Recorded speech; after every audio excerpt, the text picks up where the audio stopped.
ತರುವಿನ ನೆರಳು ಕೊಡುವಂತ ಸುಖವು ಕೊಡುವನು ಕೃಪೆಯ ದಿನವು.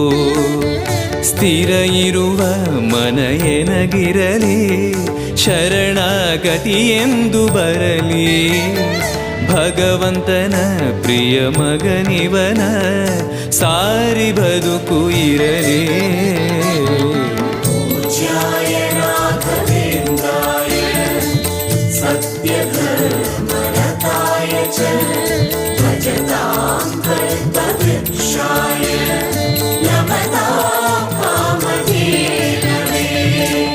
ಆಲಯವೆಂದರೆ ಮಂತ್ರಾಲಯವೇ ಬೇರೆ ನಾ ಅರಿಯಲಾರೆ.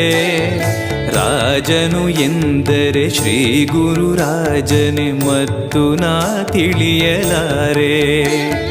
ಆಲಯವೆಂದರೆ